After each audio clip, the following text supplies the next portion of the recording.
Hi. USC and UCLA announced plans to leave the Pac-12 for the Big Ten.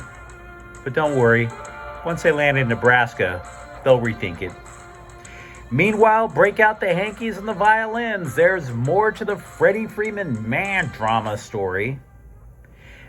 And while the rest of the NBA went and spent big, Lakers pretty much acted like they were at the Compton swap meet.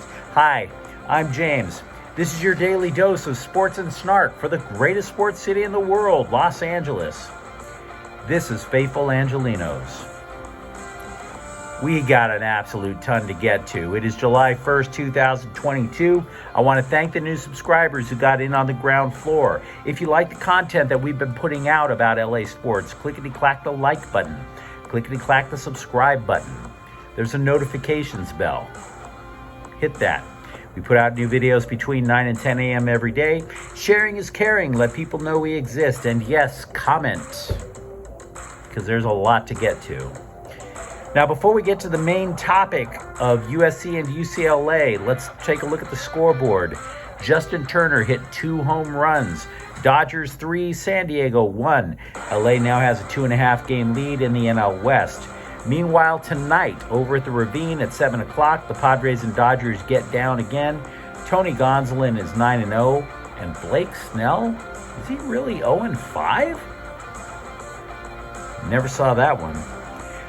Meanwhile, in the WNBA, the Sparks will play Dallas at 5 o'clock. Now, the big story in college football is not that long snapper Jake Eldridge has committed to the Bruins. No. Thursday, USC and UCLA have announced that they would leave the Pac-12 in favor of the Big Ten. The move is going to happen in 2024. It ends a considerable run for USC. They were in the Pac-10, Pac-12, Pac-8, whatever, for more than 100 years. Now, as a result, this seismic shift in the college sports landscape, as people are so wont to say, creates 2 16-team super conferences in the country. One the Big Ten, the other the SEC. This one, though, goes coast to coast. Recall that Rutgers is over in New Jersey. Now, sources have said that this is all about USC football. Then the pundits came in and they said it was about greed. Definitely agree with the first. USC football was definitely the catalyst, even to convince UCLA to join. I definitely disagree with greed. And I'm going to explain why before we also talk about the other ramifications of this move. It is true that college football is the cash cow of the college sports world. No question about it. But I want you to consider the perspective of USC for a moment. The Trojans haven't been what we think of when we think of USC football since Pete Carroll left. What does that entail? Well, USC had to pay off Lane Kiffin when he didn't do well.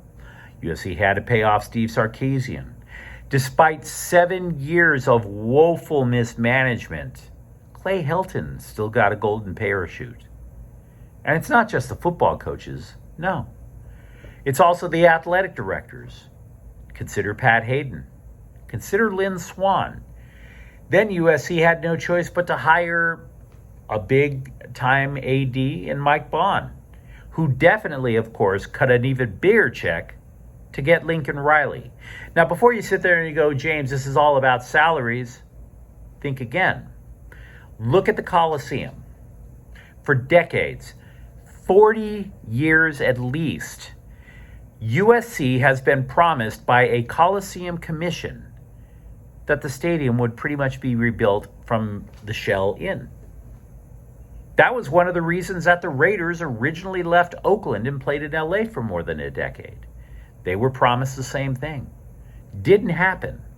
And then, of course, the Raiders leave. After 40 plus years, finally USC just threw up their hands, said to hell with it, scratched the check themselves. Every seat in the Coliseum has been replaced. It's got a whole bunch of new doodads going on inside. They literally redesigned the south part of the stadium. Okay? Now, You're going to sit there and tell me that USC is going to recoup all of that money by playing Colorado? You really think that? Do you really think that they're going to recoup that money by going on the Pac-12 network? Has anybody ever watched the Pac-12 network? Does anybody even know where the Pac-12 network is? I can tell you the Pac-12 network isn't even in my cable package. That's how little influence the Pac-12 network has. And oh, by the way, Lincoln Riley's first game as USC head coach is on the Pac-12 network, where nobody's going to be able to watch it. So apply a word like greed. You run into a logical problem. Greed is commonly used as a reference to sinful behavior. It's a deadly sin. It's used in the context of broader sins, such as price gouging, such as theft. Those things are not happening here, not in the slightest. If I'm USC, I'm saying that this move is simply paying off a ton of bills. It's bringing down your credit card debt, for Pete's sake. Retooling stadiums, that's not cheap. Meanwhile, you sit there and you go, well, what exactly did the Pac-12 do? Not just for USC, but for the other schools, period. For years, the Pac-12, for 12 years to be precise, was mismanaged by former Commissioner Larry Scott. The man was fired for a variety of reasons. The primary one being not getting content out for mass consumption, which of course leads to influence, and of course leads to bigger TV and other media deals. He kept the Pac-12 network from being included on DirecTV, for one. That cost money and influence. Then he let TV networks dictate when Pac-12 football could be broadcast. That doesn't happen with the SEC. That doesn't happen with the Big Ten and the Big 12. Those conferences dictated the terms. Meanwhile, the Pac-12, they had their games moved to Friday night. They had their games moved to Thursday night. And this is a Power 5 conference? Really? Where's the power? They had to try something called hashtag Pac-12 After Dark for ESPN to try to get people to watch. Who is hashtagging Pac-12 After Dark? Why would you do that on the East Coast? When the game is lasting to last call at the bar and you're trying to figure out how to avoid drunk driving home if you could afford the Uber, are you really caring about Pac-12 After Dark? Of course not. And who was popular on Pac-12 After Dark, you ask? Who was a common choice for ESPN? You guessed it, USC and UCLA. That is not swaying East Coast recruits. So, under Larry Scott, the Pac-12 lost considerable influence. The Pac-12 lost considerable money. The Pac-12 network paid their schools significantly less than the worst schools in the SEC. Vanderbilt was swimming in cash compared to Oregon. Why is that? Meanwhile, there was expansion in powerful conferences across the country, right? You did see Texas and Oklahoma leave to the SEC. You did see other schools leave for the Big 12. Who did the Pac-12 add? Colorado and Utah. How does that move the needle? So, in the meantime, the Big Ten is negotiating a $1 billion deal. And oh, by the way, in terms of influence, no Pac-12 school has been to the college football playoffs since 2016. It is abundantly obvious why USC and UCLA left, and it's not greed. It's paying down bills, it's upgrading facilities, and it's trying to reclaim influence. That's not greed. And I am in full favor of this in the sense that I hope it will lead to a renaissance in UCLA football. UC schools were linked together, in my opinion, to their own detriment. The Bruins are handicapped, I believe, because they have to operate under the same restraints as Cal Berkeley. Why should they be tethered together in terms of finances if UCLA gets a bigger contract? Now, it's not perfect. There are things I do not like. I used to love getting up in the morning on New Year's Day to watch USC or UCLA play in the Rose Bowl. Now, as part of the Big Ten, that's not going to be as common as it used to be. It's not. What about the rest of the Pac-12? If I'm Oregon, I'm completely freaked out about the future of my football program. If I'm Washington, the same thing.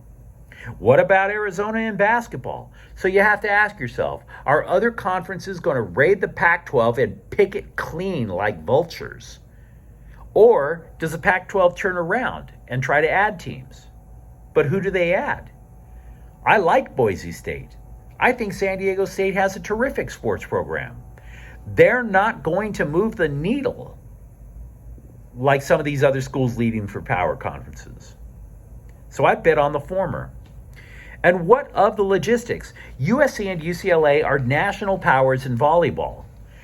Do I really want to take a 6-hour plane flight to play volleyball at Rutgers? Of course not. I currently work as a contract employee in Nebraska. I wouldn't fly here to see USC play football with all expenses paid. So it's not perfect. So let's go to the other topics. Meanwhile, let's start with the Lakers and NBA free agency. The first thing you should know is they are trying to revive the rumors of Kevin Durant coming to the Lakers. Sources are telling The Athletic that the chances of that happening are 0. So get it out of your head. It's not happening. Meantime, Malik Monk suggested he might give the Lakers a hometown discount. Yeah, that wasn't going to happen. He signs with Sacramento, 2 years, $19 million. Pretty much twice what the Lakers could have offered because the Lakers are up against the salary cap, or frankly, over it. The Lakers only had minimum contracts and a mid-level exception to offer. The winner of the taxpayer mid-level exception sweepstakes contract is guard Lonnie Walker IV. Now, it's not necessarily a horrible signing. He's described as instant offense off the bench. He comes over from San Antonio. The best way to look at these moves that the Lakers have made is to ask yourself, are any of them better than Malik Monk? I would say no. They also added Troy Brown Jr., who used to play for the Bulls and the Wizards. Both Brown and Walker are former first-round picks. They also added Damian Jones and Juan Toscano Anderson, the latter a Golden State fan favorite. It is not exactly Christmas in LA. By the way, the Lakers have 3 spots to fill. Also, as predicted, the Clippers kept Nicholas Batum and Amir Coffey, while Isaiah Hartenstein is out. The latter is a casualty of the expected John Wall acquisition. Now, people were trying to claim Batum was going to come over or leave the Clippers, and Batum is saying, no, I owe my life to the Clippers. That is not a man looking to leave. People need to pay attention to what athletes actually want before forming an opinion. Casey Close, soon to be the ex-agent for Freddie Freeman, says the Braves have mischaracterized the negotiation process. Freeman wanted to stay in Atlanta, so there was allegedly a rumor of an ultimatum. The Braves balked at the ultimatum, traded for another first baseman. That forced Freeman to leave for L.A., which, of course, was not what Freeman wanted. Freeman heard the other side of the story. He got pissed. He fired the agent. There was a lot of tears, a lot of wailing, lots of gnashing of teeth. Look, bottom line, I'm not into man drama, so I hope this is the last time I bring it up. When I was a young man, when I was a kid, sure, I could be coaxed into man drama. I'm a grown-ass man. I prefer fistfights and beer. And David Price, Cy Young Award winner way back in the day, somewhere buried in the Dodger bullpen. He's hinted at retirement this year. Whoop-de-doo, let's be real. He has been floating along in the background on that golden parachute deal for about 3 or 4 years. And then, of course, the moment after I wrote that down in my notebook, he left the team to deal with a family matter. Justin Brewill's called up. So, yeah, keep cutting them checks for David Price. Anyway, Just like they're going to cut the checks for USC and UCLA. Am I right? By the way, if you enjoyed this broadcast, don't forget to like and subscribe to Faithful Angelenos. We are trying to build something here for LA sports. Thank you for watching. I'm James. We'll be back tomorrow. Faithful Angelenos is a Kian Corta El Queso production. Take care.